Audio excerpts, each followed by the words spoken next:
Friends, அஸ்ஸலாமு அலைக்கும். இன்றைக்கி நம்ம பார்க்க போகிற ரெசிபி சின்ன கிட்ஸ்லேருந்து பெரியவங்க வரைக்கும் விரும்பி சாப்பிடக்கூடிய பீட்ஸா ரெசிபி. ஸோ ஹோம்மேட் பன்னீர் பீட்ஸா இன்றைக்கி செய்ய போகிறோம். பன்னீர் வச்சு டாப்பிங் பண்ணி எப்படி பீட்ஸா ஈஸியாக வீட்டில் பண்ணலாங்கிறத பார்ப்போம். ரொம்ப ஸ்பெஷல் இன்க்ரீடியன்ஸ் அந்த மாதிரி எதுவுமே சேர்த்துக்கல, நார்மல் ஹோம்மேட் பன்னீர் பீட்ஸா.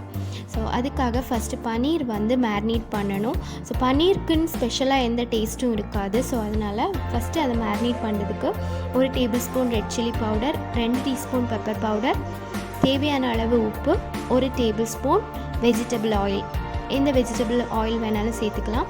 ஸோ இது எல்லாத்தையும் மிக்ஸ் பண்ணி விட்டுட்டு, ஸோ பன்னீரை வந்து நம்ம இந்த மசாலாவில் தான் மேரினேட் பண்ணி வைக்க போகிறோம். ஸோ நான் 200 கிராம் பன்னீரை வந்து க்யூபாக கட் பண்ணி வச்சுருக்கேன்.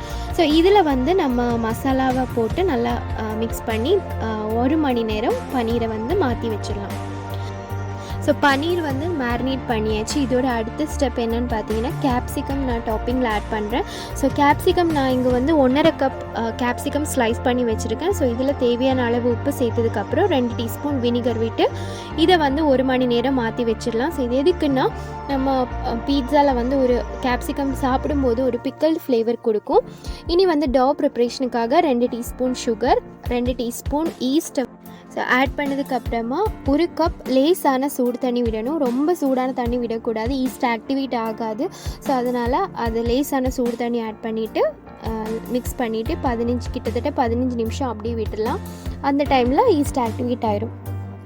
இனி ஒரு பவுலில் 2 கப் மைதா மாவு எடுக்கணும். ஸோ மைதா மாவு இல்லாட்டி கோதுமை மாவு கூட ஆட் பண்ணிக்கலாம். ஸோ நான் மைதாலாம் இங்கே எடுக்கிறேன். இது கூடவே வந்து 1/4 கப் அளவுக்கு பால் பொடி சேர்த்துக்கிறேன். ஸோ இனி இதில் 1/4 கப் வெஜிடபிள் ஆயில் ஆட் பண்ணிக்கிறேன். இந்த பீட்சாவோட மாவு வச்சு நம்ம 2 பேஸ் ரெடி பண்ணிக்கலாம். ஸோ இனி இதில் வெஜிடபிள் ஆயில் ஆட் பண்ணதுக்கப்புறமா தேவையான அளவு உப்பு சேர்த்துக்கணும். ஸோ உப்பு சேர்த்ததுக்கப்புறமா இந்த மாவை வந்து லைட்டாக மிக்ஸ் பண்ணி விட்டுக்கலாம். ஸோ இனி வந்து ஆக்டிவேட் ஆன ஈஸ்ட் மிக்சரை இதில் விட்டுட்டு மாவு மாதிரி பிசைஞ்சு எடுக்கணும், நல்லா சாஃப்ட் டோ ஆகுறது வரைக்கும். ஸோ தேவைப்பட்டுச்சுன்னா வாட்டர் ஆட் பண்ணிக்கலாம், இல்லாட்டி விட்டுடலாம், அப்படியே விட்டுடலாம். ஸோ இனி இதுக்கு மேலே ஆயில் ப்ரஷ் பண்ணிவிட்டு 1லேருந்து 2 மணி நேரம் அது மாவு வந்து டபுள் தி சைஸ் வரது வரைக்கும் வெயிட் பண்ணிக்கணும். ஸோ 1 மணி நேரத்துக்கு அப்புறமா அந்த மாவை வந்து 2ஆக டிவைட் பண்ணிவிட்டு ரோல் பண்ண ஆரம்பிக்கலாம். ஸோ இது வந்து கை வச்சே பண்ணலாம், ரோலிங் பின் வேணும்னு இல்லை.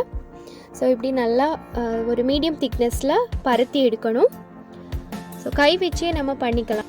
ஸோ இனி இதில் வந்து சைட்ஸில் வந்து இந்த மாதிரி கை வச்சு ப்ரெஸ் பண்ணி கொடுக்கணும். லைட்டாக ஒரு ரிம் ஃபார்ம் ஆகுறது மாதிரி சைட் ஃபுல்லாகவே வந்து ப்ரெஸ் பண்ணி கொடுக்கணும். ஸோ இனி இதில் வந்து ஃபோர்க் வச்சு நான் அந்த வீடியோவில் காமிக்கிறது மாதிரி போக் பண்ணி எடுக்கணும். ஸோ அங்கங்கேயாக கொஞ்சம் ஃபோர்க் வச்சு குத்தி எடுக்கணும். ஸோ இனி வந்து நம்ம பேக் பண்ண போகக்கூடிய ட்ரேயில் வந்து கொஞ்சம் ஆயில் ப்ரஷ் பண்ணிக்கலாம். ஸோ அந்த டைமில் அவன் வந்து நீங்கள் ப்ரீஹீட் பண்ண வச்சிடலாம். ஒரு 15 to 20 மினிட்ஸ் வரைக்கும் ப்ரீஹீட் பண்ணிக்கலாம். ஸோ இனி இது பேஸில் வந்து நம்ம பீட்சா சாஸை வந்து ஸ்ப்ரெட் பண்ணிக்கலாம். ஸோ பீட்சா சாஸ் நல்லா ஸ்ப்ரெட் பண்ணதுக்கப்புறமா டாப்பிங்ஸை வந்து அசெம்பிள் பண்ணிக்கலாம். ஸோ கிரேட் பண்ண மொசரல்லா சீஸ் வந்து இதுக்கு மேலே ஸ்ப்ரிங்கிள் பண்ணுறேன். இனி வந்து வெஜிடபிள்ஸ் என்னெல்லாம் ஆட் பண்ணிக்கிறேன்னு பார்க்கலாம். இந்த வெஜிடபிள்ஸ் வந்து உங்கள் சாய்ஸுக்கு ஏற்ற மாதிரி ஆட் பண்ணிக்கலாம். ஸோ இதுதான் ஆட் பண்ணணும்னு இல்லை. ஸோ நான் மேரினேட் பண்ண பன்னீரை வந்து இது கிரேட் பண்ண மொசரல்லா சீஸ்க்கு மேலே அசெம்பிள் பண்ணுறேன். ஸோ இனி வந்து ஆனியன் பெட்டல்ஸ், அதாவது க்யூபாக கட் பண்ணி வச்சுருக்கேன். ஸோ அந்த ஆட் பண்ணிக்கணும். அப்புறமா டொமேட்டோ ஆட் பண்ணிக்கிறேன். ஸோ இனி இதுக்கு மேலே வந்து நம்ம வினிகரில் சாக் பண்ண வச்ச கேப்சிகமும் ஆட் பண்ணிக்கிறேன். இனி ரெட் சில்லி ஃப்ளேக்ஸ் இருந்துச்சுன்னா அதையும் ஆட் பண்ணிவிட்டால் கொஞ்சம் ஸ்பைஸியாக இருக்கும். ஸோ ஒரிகானோ இருந்துச்சுன்னா அதுவும் ஆட் பண்ணிக்கலாம். ஸோ ஃபைனலாக வந்து கிரேட் பண்ண மொசரல்லா சீஸை மேலே ஸ்ப்ரெட் பண்ணிவிட்டு ப்ரீஹீட் பண்ண அவனுக்குள்ளாடி 15லேருந்து 20 மினிட்ஸ் 180 டிகிரி செல்சியஸில் பேக் பண்ணி எடுத்துக்கணும். ஸோ அவ்வளோதான், நம்ம பன்னீர் பீட்ஸா ரெடி ஆயிடுச்சு. ஸோ ரொம்ப டேஸ்டியாக இருந்துச்சு. கண்டிப்பாக ட்ரை பண்ணி பாருங்கள் அண்ட் இதோட ஃபீட்பேக்கை சொல்லுங்கள். என்னோடய வீடியோ பிடிச்சிருந்தா லைக் பண்ணுங்கள், ஷேர் பண்ணுங்கள், மறக்காமல் சப்ஸ்கிரைப் பண்ணுங்கள். தேங்க்ஸ் ஃபார் வாட்சிங்.